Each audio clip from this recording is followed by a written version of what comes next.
Maryland.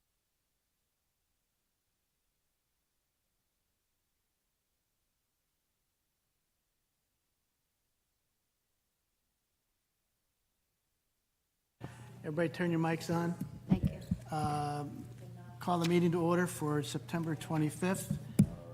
First on Pledge of Allegiance, please.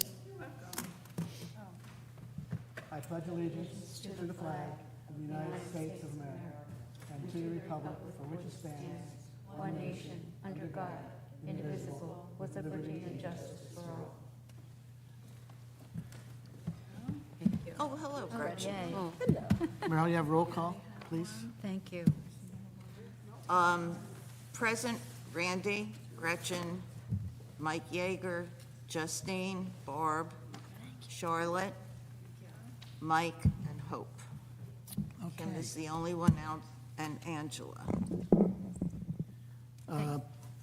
Planning Board, the meeting for tonight has been canceled. The only application that we commented on was, actually, we started to hear it last meeting, but it was postponed.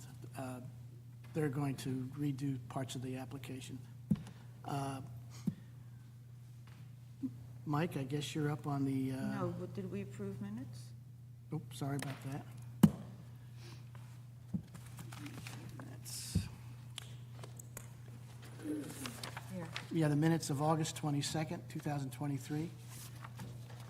Any additions or corrections? Motion to approve? All in favor?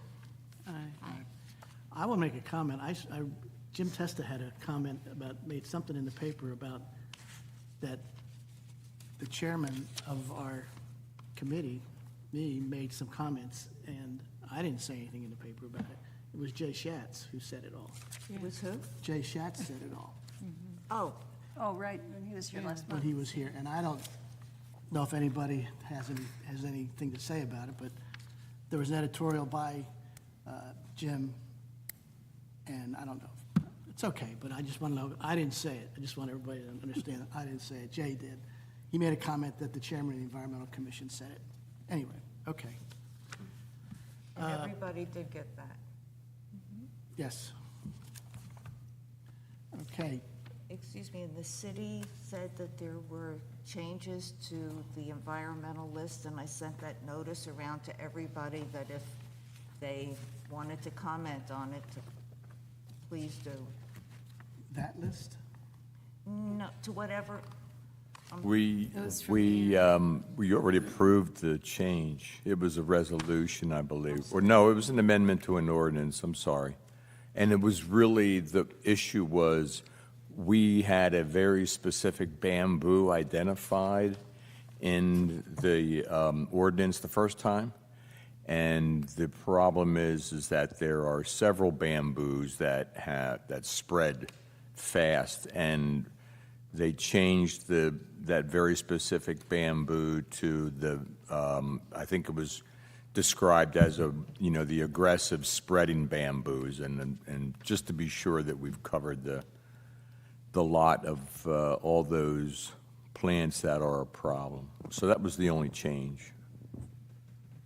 okay. But Erin did let me know, and I sent that out to everyone. Sorry to interrupt. It's okay. Mike, I guess you're up next on the agenda about the resolution about the bids for the solar. We're just waiting on bids. Okay. So, but I'd like to talk about the dark sky ordinance if I could Floor's yours. for a minute. So if anybody's followed what's going on, there was an ordinance prepared, and it didn't start here, obviously. It started because of complaints from a number of residents in town that lights from the adjoining properties, mostly non-occupied rental properties, were really causing a problem, and neighbors refusing, in some cases, to to basically change the lighting to be a little bit more accommodating to the neighbors. So an ordinance was written, and I think it sounded at first like it was trying to do the entire dark sky ordinance, something along the lines of what Kim was already working on.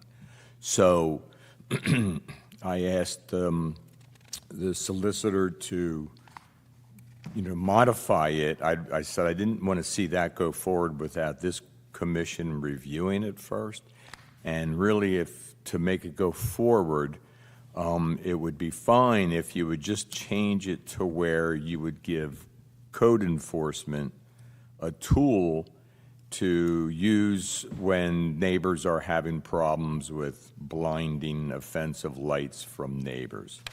And leave the dark sky ordinance to us to develop, and I actually committed to having it done by the end of the year. There was a really nice review. You all got to see the review from the HPC. I think it was really good. They had an alternate proposal, which was to use the LEED code as the primary reference for a dark sky ordinance for the city. We need to, what we just passed didn't really address commercial unless the commercial property was offending a residential property. I think that what we need to do is we need to use those LEED standards, come up with a proposal for an ordinance, let the solicitor fine-tune it and go from there. I've read some excellent ones. I haven't talked to Kim. I know she's done a lot of work on this. I've found a couple, like the town of Hopewell has a really good ordinance, I think, which would work for us. And Kim may have other ideas already. I'm sure she's checked out quite a few. But I don't think it'll be difficult to take the ordinances that I've seen online, already prepared.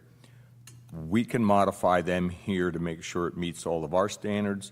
I would love the HPC to look at it again, because there's always concern that what we do affects, what the HPC needs to do for their job. And in any case, that's kind of where we're at. I have to wait till Kim's, I guess, returns. And I'll be glad, I'll talk to her, ask her if she's got something that she wants to work with. If not, I have recommendations, and we could have a small committee, however we want to do it, go from there and hopefully come up with an ordinance before the end of the year. So. Kim will be back on the 29th, and Justine and I have been back and forth with her, and we're having a tabletop banner. She found the beautiful brochure, and we're having a tabletop banner printed for that that'll go on our table at the Monarch Festival. So we'll see her then. Okay. She's coming in some point. She'll be there 11 or 12 o'clock, and then through the afternoon. So we can catch up with her then if you. Great. Yeah, I can do that, and I say by next meeting, I think we should, hopefully be moving along. I don't know if there's anybody else that would like to be involved in it. I would let Kim know. I hope Kim knows that she's going to be the point person, but. I think she assumes that. She has, yeah. I think she's done, like I said, quite a bit of work, and. Mike, you have her email because it's on all of the I do. emails. I do. Reach out to her, and she'll send you a copy of everything that she has, Mm-hmm. and that's the easiest way to get in touch with her. Okay. And she's very responsive. She is. Yeah. Does the solicitor need a draft ordinance or just a template from another municipality? Either one would be fine, but, to me, I look at the other, what's already been done. It's like, why The work reinvent that's been done doesn't need to be reinvented. I think it's first, we need to say, we've got everything in here we want to be in here. I mean, Kim's point, I think, the big miss was the commercial district is not addressed. All these other ordinances address commercial and residential separately, but again, they coincide, so. Yeah, I think you can pick and choose. There's a real nice document that's basically, it's 44 pages long, but it's because it explains how to put together your own ordinance. I don't think we need to do that. So, yeah, When you discuss, should give him- when you guys discuss this with Kim, Yeah, when we've you- been back, and Justine and would I have just been take back and Mike's forth lead with and her all say- week. And say, pick out an ordinance that you think is pretty good, and then whatever you think you want to add, just make notes to it and say, but, and let the solicitor. Touch it up. You don't, No, Yes, no, yes, no, exactly. she and can just tell him in addition to what's here, we'd like to see you address Yeah. this, if there's anything else. But we'll tell her to bring it to the next meeting, Okay, so that we all can have a chance to read it and comment, and then kick it to Chris. okay. I won't be at the next meeting because I will be in Northumberland, England, looking at the darkest sky in Europe. So I'll bring back pictures. That's right, they have a dark sky national park. Yeah. I'll bring pictures. Great. Yeah. I'll just add to that in the spring, we had a speaker as part of our Harborside Chat series at the Nature Center, Jim Webster. He's with Astra, New Jersey, and he is, basically a dark sky educator. And he gave a really nice presentation kind of to justify why this matters. And he's eager to come back to Cape May. We are working on our next series of Harborside Chats, which might start in November. So just if you want him, he'd be happy to come speak. He's part of the IDA group, and anyway. That'd be neat. So it's just more like to educate people why all of this matters. Surely. And he has PowerPoint presentations, and it's all set. Okay. What's his name? His name's James Webster.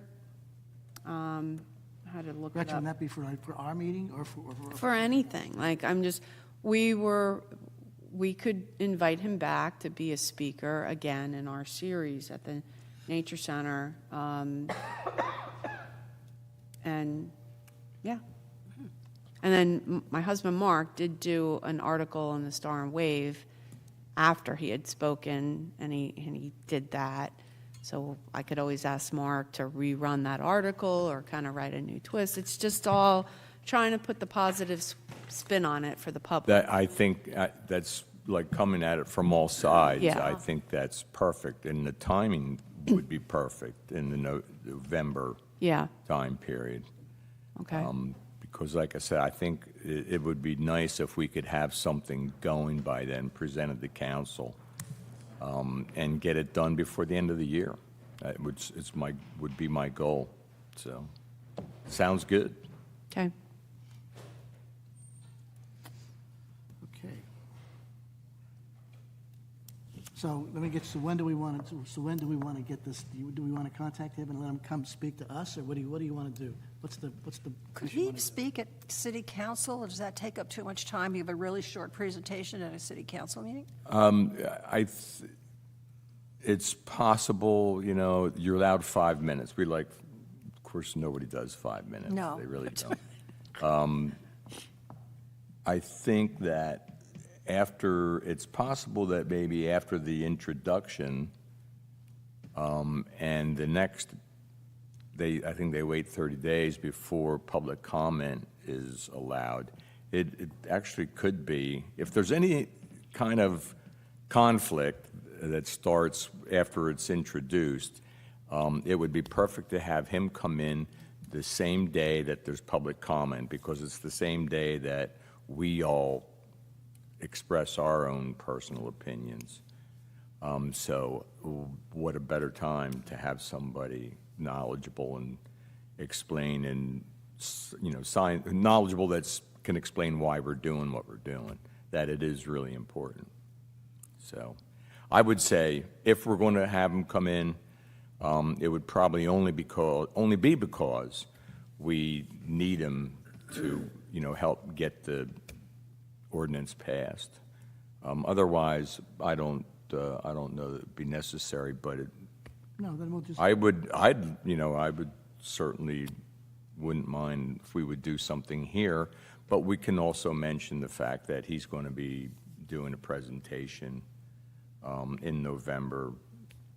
Where at? Would it be over at the? We don't have it booked. We don't have Okay. any of the series you- resolved yet, but it probably wouldn't happen until November, Right.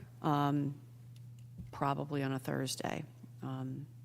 So I'll keep you posted. You keep me posted. Yeah, What's happening. absolutely. If we have an ordinance introduced by then, I would make the comments that we also have a speaker coming to town for anybody that wants to understand all the implications of dark sky. And if it becomes a big issue that people want, you've got more seats here than I have at the Nature Center classroom. We can Yeah. fit about 42 people. So we could talk about that if this room is available and we want to do the presentation here, then that day of Harborside Chats could be done here. All right. That'd be great. That'd be neat. all right, so let's, next meeting, we'll make sure that we get everything together. Yes. Whatever we're going Full- to decide, we're going to submit it We to, can have a full plan Yeah. ready to go, by next and week. hopefully have whatever ordinance we think is good with our comments and add it, and everybody can agree with it or disagree with it. or we- Yes. Our best foot forward. Yeah. And then we can get it to council and the attorney, let them put it together. Right. All right? Yep. Everybody on board? Okay. Next on the agenda is applause for Exit Zero issue dated August 24th, highlighting the Nature Center of Cape May with photos and conservation piece by an editor. Anybody want to comment on that? I do have Catherine Dugan's guide. She does a column each week, and this issue is August 24th. And in particular, she talks about the Nature Center of Cape May helped raise my kids. And I do remember her daughters being junior interns for us, Gretchen. And she goes on to say that between the Nature Center and Cape May Science Center, Cape May Point Science Center, that we're really rich in terms of letting the public know about how healthy an environment should be and how we can keep it that way. Also contained in this issue are lots and lots of photos of the seining that goes on at the Nature Center. It's so lively. Everybody can see what's being caught in that net and identify some of the species, hold them in their hands. So it's an exciting opportunity for children in the classes, but also for harbor safaris, adults to enact with their own kids and other children what's necessary to preserve the ocean life at the harbor itself. So just wanted to mention that this is really neat advertising for both facilities, very positive.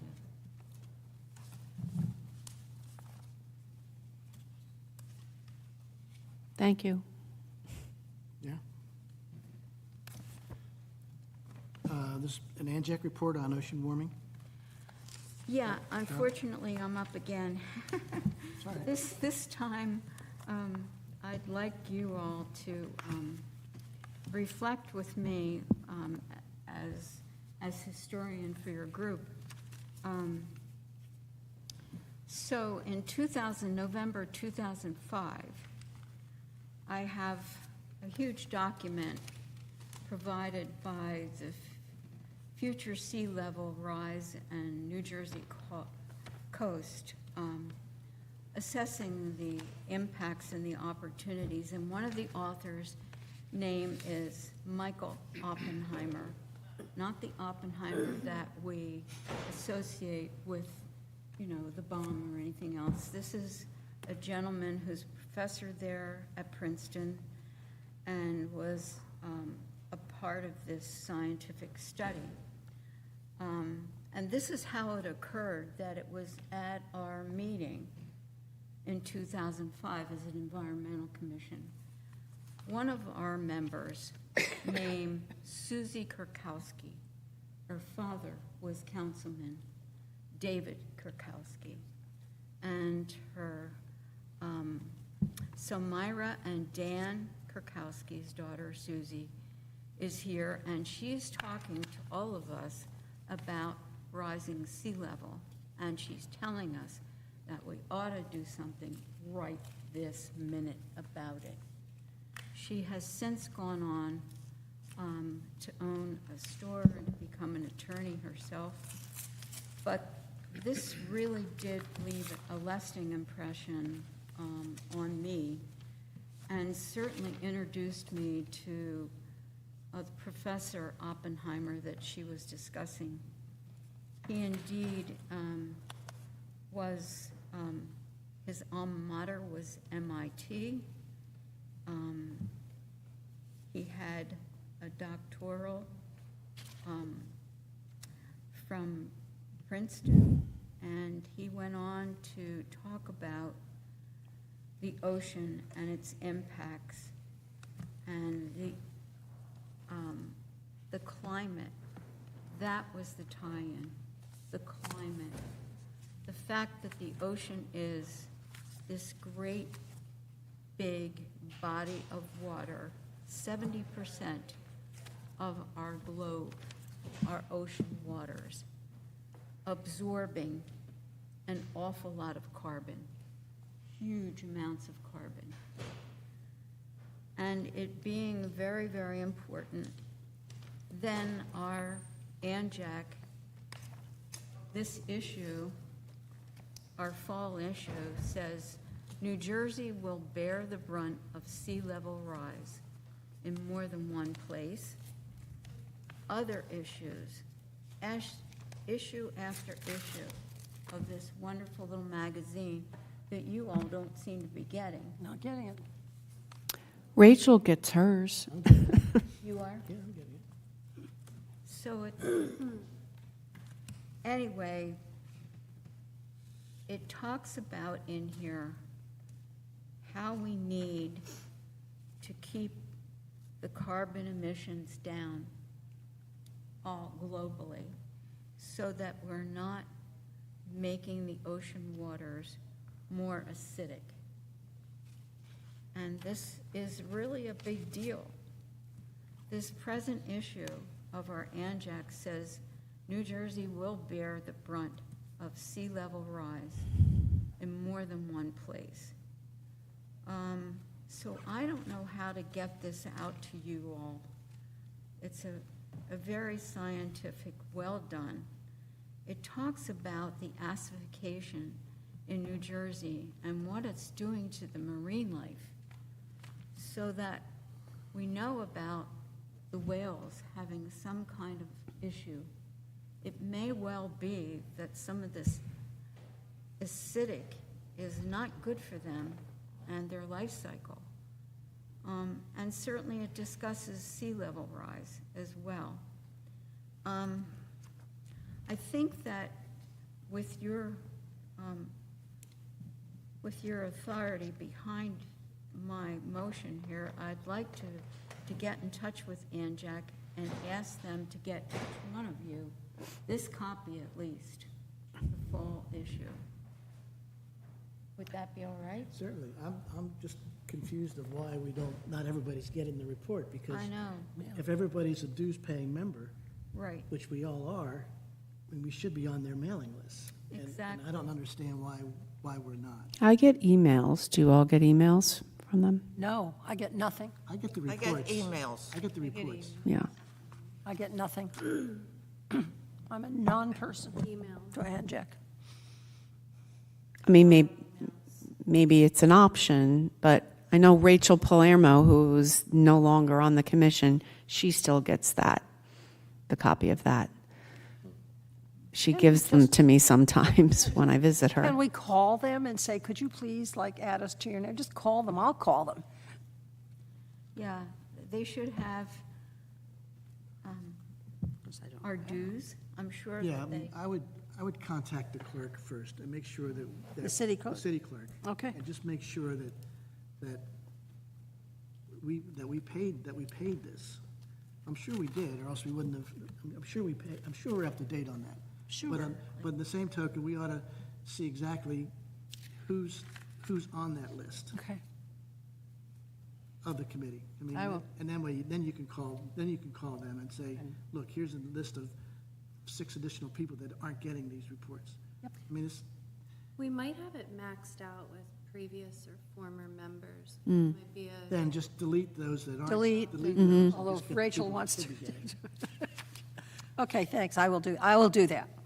I'll call Aaron and I'll I think the committee call. would appreciate that. and I don't- Sure. There's just a lot of paperwork going on there to find it. Yeah, I'll do that. then, in concert with this particular issue, I'd like to suggest historically that what the commission has done in the past has taken all of the ordinances and all of our concerns that we have worked on over the last few years to both public and private organizations in the town. Go and speak to the Kiwanis Club. Go and speak to the Garden Club. We have done that with recycling. We have done that with plastics and so much more. We've made contacts with even private clubs, going to the beach club, going to the yacht club, going to the cottagers' meetings, and letting them know that there are certain things that their membership could become involved in, growing certain plants, getting rid of the invasives, letting them know personally, rather than depending on someone reading and responding. Sometimes that sort of face-to-face really works a whole lot to benefit the environment. So, and as long as we're talking about plants right now, I'd like to say this. Gretchen, have you seen the plant list that's going to go forward by the city, proposed by Mr. Lomax on our beaches? Do you know? Part of the dune plan? I have Yes. So do we have a dune plan that this commission can see? Mike, do you know? I have no idea. Okay. No, I have no idea, but I would think that there would be a plan. Right.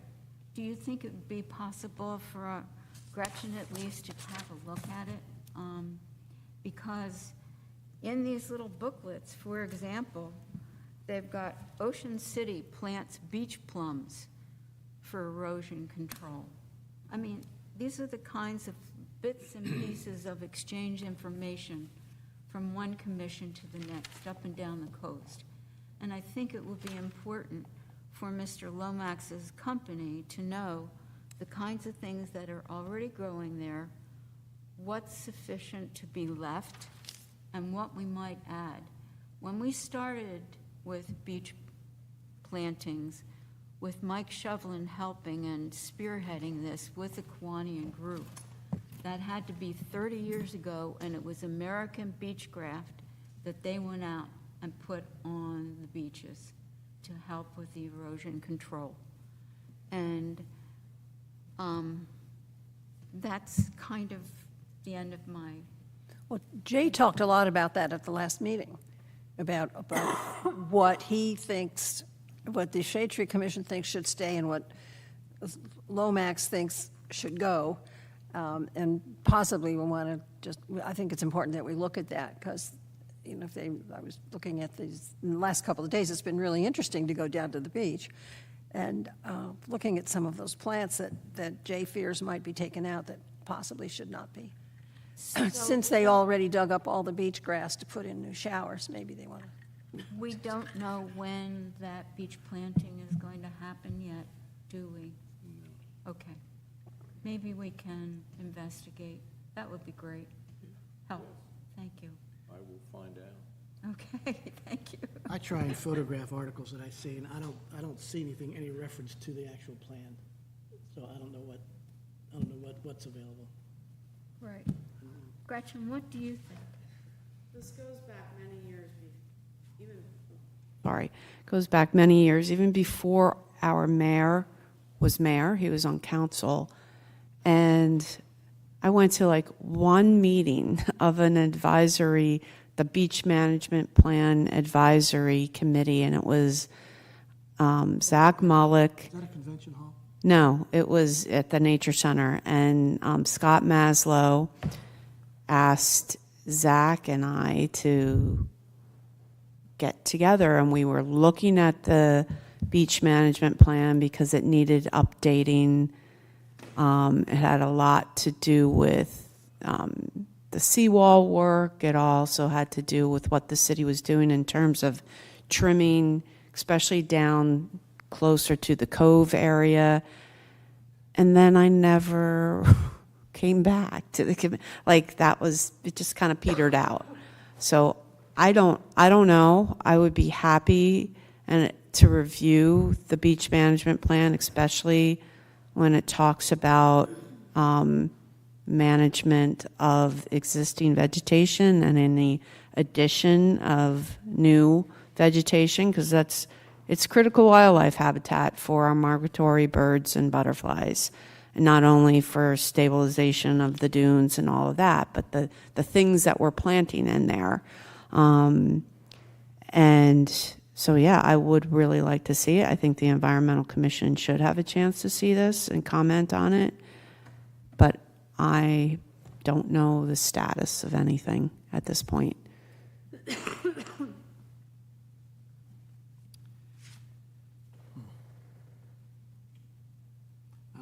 I don't know what to say about that, how to actually get access to that thing. I mean, I guess the clerk's office again would have it, right?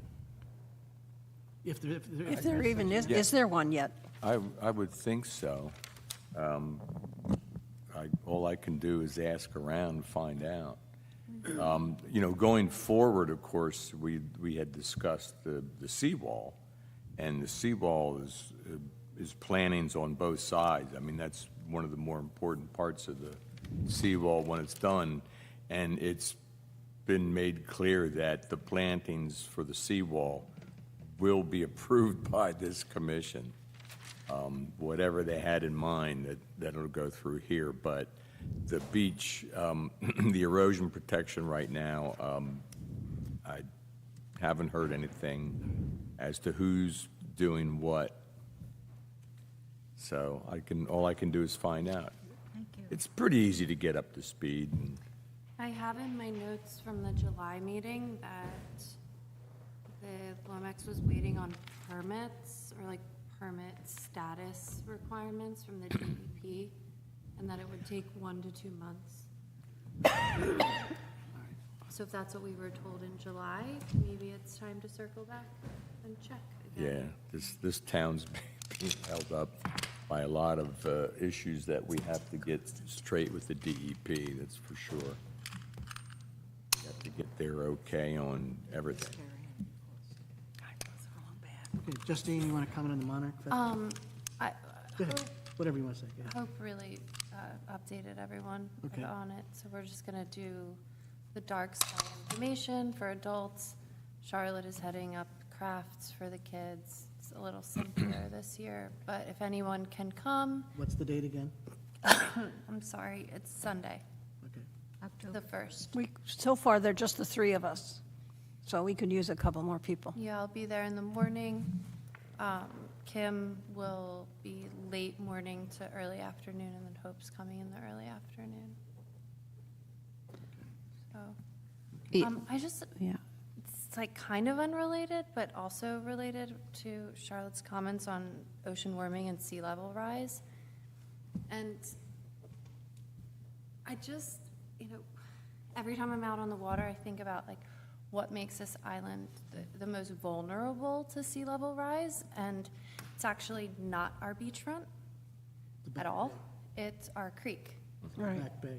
And, yeah, the back bays and the creek. And I mentioned it to some other city employees a few weeks ago, and obviously this is like a very, very long-term vision.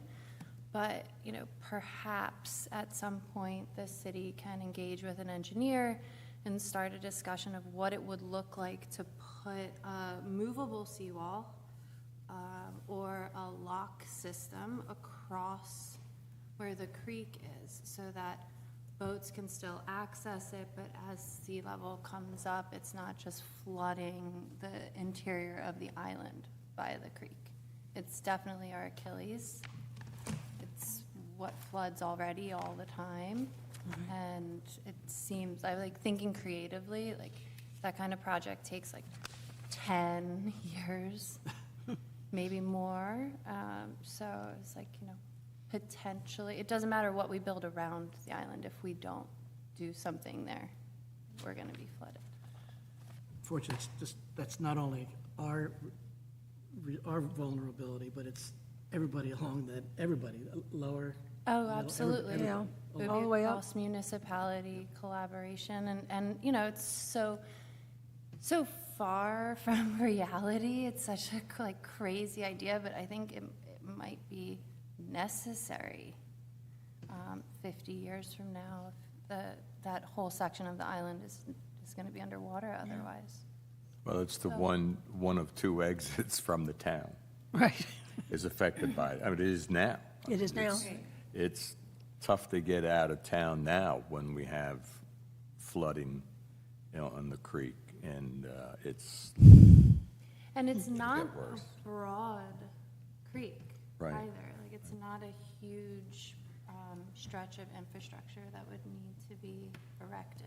So, I don't know, just floating it for thought. Keep your notes. Yeah, I mean, obviously, it's very dreamy, but, you know, we have to start somewhere. Well, I think that, you know, worldwide, there are certain examples that are already in place. New York Harbor, and certainly London. Each of those sites has something Amsterdam, well, that protects, you know, the city. So it's not so far-fetched. Thank you. I think, though, that it may be something catastrophic that brings that to the attention first. And, I mean, we know we have the Army Corps already working in the city, looking at things like the seawall and the harbor. I think it was last week, I looked out my window and I saw a group of people with notebooks and just a team of people looking at the harbor. And I just assumed they were the Corps of Engineers or the county engineer. And, you know, by the time I had a chance to kind of go outside, they were gone. But I'm just wondering, Mike, if you know of any updates from the city regarding any work that the Corps might be doing on the harbor? I do know that the Delaware Avenue protection is definitely going to be happening, I think, starting any day. It's supposed to be starting any day, because we were told at the yacht club that they would be up to our property by next spring with, you know, they're just coming in with riprap, fill. They're Well, it's a not pretty doing anything. significant project. It's a It's big project. It's a huge It's all along Delaware project. Avenue. Is that- And Yes. I mean, you know, New Jersey Audubon is a tenant of the city. We rent the space. We have a 25-year lease agreement, but we're not the property owner. So the city gets notification, but we don't. And that's kind of a pet peeve of mine, that I wish we were notified what's going on, because that impacts our use of the harbor, which is our outdoor classroom. And the gentleman from the Corps of Engineers, project manager, Joel Dome, has been pretty forthcoming whenever I reach out to him. But I had heard something might be starting this winter, but Yeah, I don't know. Like, yeah. am I going to have because the ramp that we access onto the harbor, they're removing that ramp and going to rebuild it. Is that going to be done by the end of April when we start having school groups on the harbor? So, I mean, I'll reach out to him, but it would be great if the city gets any updates, that they also update their tenants, which is us at our building. Next door is Rutgers. It'd just be great to know. Yeah, it's surprising. I can't believe that nobody has talked to you about what's going on and when. I mean, it's, if you, I mean, we've even hosted some of the meetings in our classroom, but whatever. I guess I have to be a nudge. okay. I can't believe that. By the way, I'm thinking about what you talk about the back bays. You know, if we weren't pushed to try and do something after Hurricane Sandy, I don't know what's going to happen, because that was catastrophic.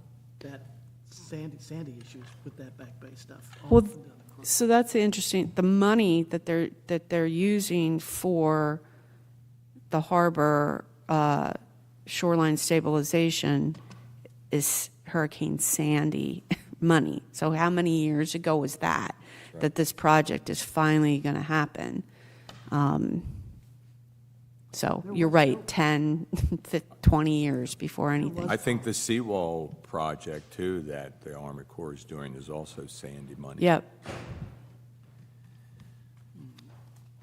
There were a couple correspondences that I got, or the committee got. There are permits by, one of the CAFRA permits was applied for the city for Lafayette Street Park, which I'm not exactly sure. We don't think we have anything to comment about that just yet. There are a couple things involved the Coast Guard base, which doesn't involve us yet.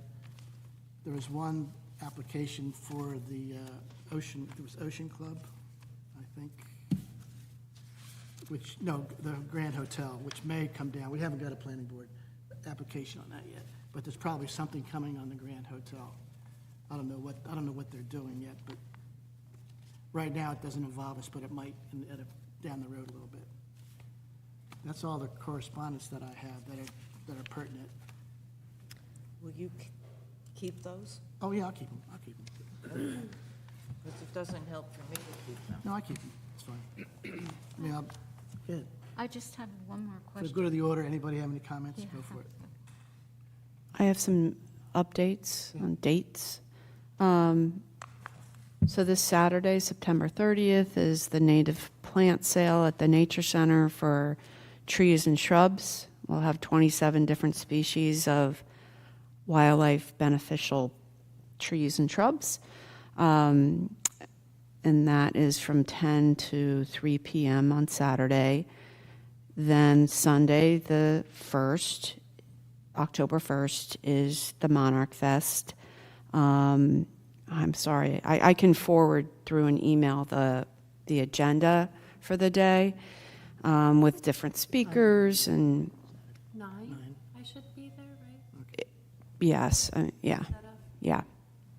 The event starts at 10, 10 to 4. And one of the things that's new is that at 12:30, we have a contingent from Rosemere, Quebec. The mayor and an entourage is coming because they celebrate monarchs in this part of Canada, and they're very interested in our Monarch Festival, so they're coming down. It's been coordinated through the County Department of Tourism, and there's going to be like a sister city monarch pledge between the city of Cape May and I might be saying it wrong, Rosemere Canada. So that's happening. And what else? Another date to keep in mind is October 21st is Clean Ocean Action statewide beach sweeps. And typically in the city of Cape May, we do the harbor based out of the Nature Center. And we also do the beachfront with Lower Cape May Regional High School students, typically meeting at the Cove. So that's something that we just need the general public to come out and participate in picking up beach trash and using the data cards to actually document the type of debris that's on the beach. That's it. And then soon we'll hopefully be getting our Harborside Chat series together, and I can give you more information on that. What about the birding weekend? Oh, yeah, there's the same weekend as the beach sweep is Fall Festival, New Jersey Audubon's Fall Festival. So Convention Center is the indoor part of that that's open to the public to go in to meet different organizations and vendors and tour companies and binocular companies, and Nature Nick is there to do his programs. There'll be monarch tagging demos happening there.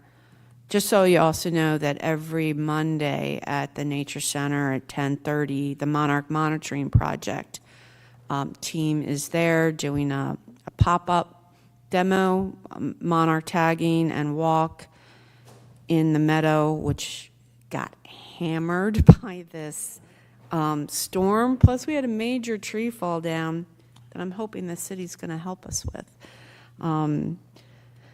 And yeah, so if you haven't seen the monarch tagging demos, you want to be part of that. They also do it down at the state park, I think Friday, Saturday, and Sunday. At 2:00. Thanks. Sorry. No, that's good. Neighbors do it. Yes, you're right, they do. So, yeah, a lot going on, and, but yeah, come out this weekend. What plants we don't sell on Saturday, we'll keep on selling them on Sunday at Monarch Festival.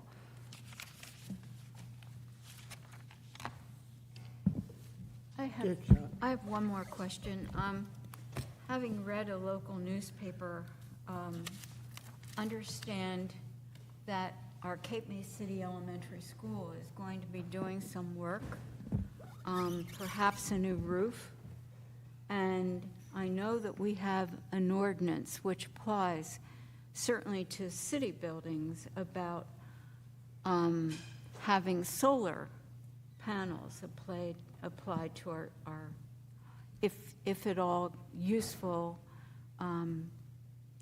in terms of their orientation to accept the solar. I'm wondering about the school. Does the school come under our ordinances or not? I would think so. There's no reason why it's a city school, Yeah. so I would definitely think it would come under our ordinances. So how do we investigate whether solar is, for example, a grant for solar might be sought by the school?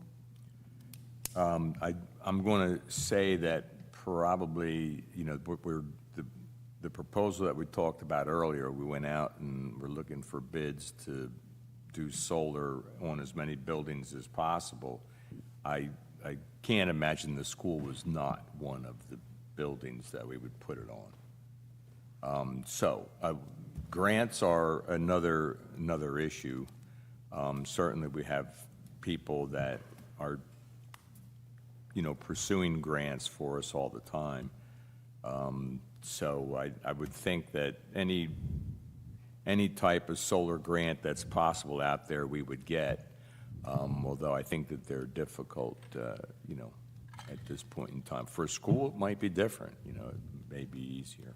How would you imagine that communication might happen, Mike, with the school board? Which communication with? The city to the school board? about putting solar on the roof, I would suspect that the chairman of the school board, the president of the school board would be talking with our administration. I saw that article. Was that emergency appropriation for that, or was that something that was planned? I don't know. Do you know, so the city is doing an inventory of city buildings and what, which ones could accommodate solar? Yes. Because, again, don't forget, the Nature Center property is a city property, as well as the Rutgers building. We have solar panels, but our panels are 16 years old, and That's we're, about end of life, yeah. and the roof is like 17 years old, so we're going to have to start looking ahead at when we need to replace our roof and what we do with the panels at that time. And we have other buildings, and our education hall building probably has the better orientation for solar panels. So, yeah, there's a possibility to do a lot, and we would be open to that. Yeah, I would think so. It's not always all that straightforward. This building is a good example. One, it's an historic building, so the HPC has to approve it. The panels can't be visible from the street, or that's not totally true. There can be, a very small intrusion, but those are the kinds of things that they're looking at is, what buildings can you do this to without violating HPC or other type standards? Roof load, there's a lot of things to consider. Has the city received any bids? Not that I've been told about. I'll be meeting with the city engineer as soon as we're done here. He's going to get a lot of questions from what we've talked about today, but it's the beginning. There's another company now, in addition to Tesla, that makes a solar roof that does not look like panels and is available in this area. I had done some research for the house that I'm building, and initially it was only Tesla that was available, but I just received an email from this other company that now they're servicing the Mid-Atlantic, so Is it a roof shingle? Is that what Yep. it's, roof shingle? solar roof shingles. They're all black. So maybe that's something the city would want to look into, because it's a roof and solar in one. Yes.